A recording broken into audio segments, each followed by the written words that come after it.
السلام عليكم ورحمة الله وبركاته. ازيكم يا حبايب قلبي؟ عاملين ايه؟ يا رب تكونوا بخير وفي اتم صحة واحسن حال. بصوا كده حبايب قلبي، انا معايا فراخ هنعملها بطريقة حلوة قوي. حطيت لها توابل كركم وكاري وبودرة زعفران وفلفل اسمر وملح وبابريكا ومكعب مرق. دي التوابل بتاعتي النهاردة، وهنزل عليها بربع كوباية زيت. تمام. همسك بقى كل المكونات بتاعتي دي وهقلبها كويس جدا مع بعض. تاني هنقول المكونات بتاعتنا او التوابل اللي هنتبل بيها البطاطس الفراخ سهلة جدا وبسيطة، ما فيهاش اي تعقيدات. معلقة صغيرة كركم، معلقة صغيرة كاري، نص معلقة بابريكا، فلفل اسمر، ملح، نص معلقة صغيرة بودرة زعفران. همسك بقى التتبيلة دي كلها هقلبها كويس جدا، وربع كوباية زيت. هقلب التتبيلة دي كويس جدا، وهمسك بقى الفراخ بتاعتي هتبلها بالتتبيلة دي كويس جدا جدا. كل قطعة في الفراخ هتبلها بالتتبيلة. بصوا بالشكل ده كده. عايزة اقول لكم التتبيلة دي سهلة جدا جدا وبسيطة. وتاني حاجة طعمها في منتهى الجمال. ممكن انتي تعمليها بالصدور، على فكرة تحفة لو تكون انتي هتشوي الصدور يعني. وممكن تعمليها بفرخة كاملة. عايزة اقول لكم تتبيلة سهلة وبسيطة جدا، وتوابل تحفة مخلية طعمها زي المندي بالظبط. تمام. خلاص بقى انا كده تبلت الفراخ بتاعتي، هسيبها لما تتبل شوية. وبعدين هعمل تاني خطوة في الوصفة بتاعتي النهاردة. هجيب خضار. معايا هنا بطاطس ومعايا جزر ومعايا كمان بصل.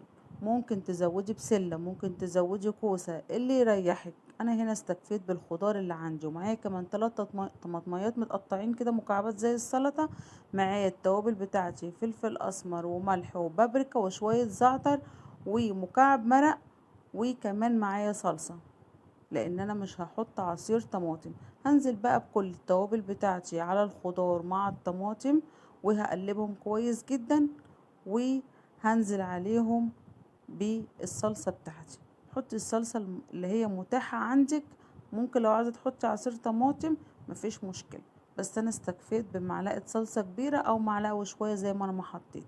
هجيب بقى الطاجن البايركس اللي عندي، وهنزل فيه بالخضار بعد ما قلبته كويس جدا مع التوابل والصلصة. هفرد بقى كده الخضار بتاعي، وهبدأ بقى انزل بالفراخ بتاعتي على وش ايه، على وش الخضار. لحد كده تمام التمام، مفيش اي مشكلة. يلا بقى يا حبيبة قلبي، اللايك بتاعك الحلو اللي بيفرحني حطهولي. بصوا، عايزة اقول لكم الفراخ كان طعمها جميل جدا جدا جدا، والخضار كان شارب من دسامة الفراخ.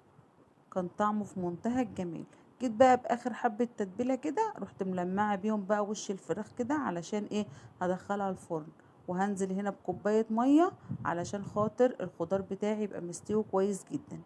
هجيب بقى ورق فويل، وهبدأ اغطي الطاجن بتاعي، ومشغلة الفرن. وهدخله على درجة حرارة 180 في الرف اللي في النص. بعد ربع ساعة بعين الفويل بتاعي علشان وش الفراخ بتاعتي يحمر شوية ويديني النتيجة اللي انا عايزاها. دخلنا الطاجن بتاعنا الفرن.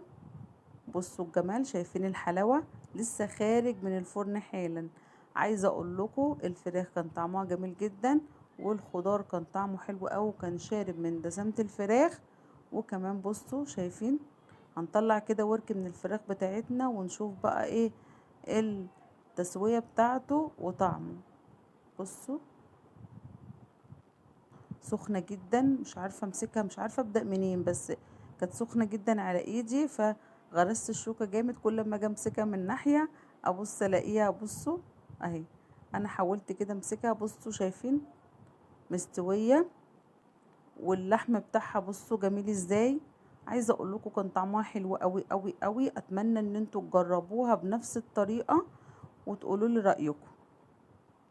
بصوا هنطلع كده واحدة بطاطس وواحدة جزر.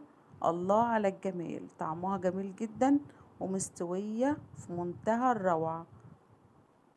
ايه رأيكم بقى؟ يا رب النهاردة الفيديو يكون عجبكم، ولو عجبكم اضغطوا لنا لايك وشير وسبسكرايب للقناة، واللي اول مرة يشوف القناة يشترك ويفعل زر الجرس علشان يوصلوا اشعار بكل فيديو جديد احنا بننزله. لايك يا حبايب قلبي بيدعم الفيديو، بيوصله لأكبر عدد من المشاهدين. استودعكم في رعاية الله وأمنه، والسلام عليكم ورحمة الله وبركاته.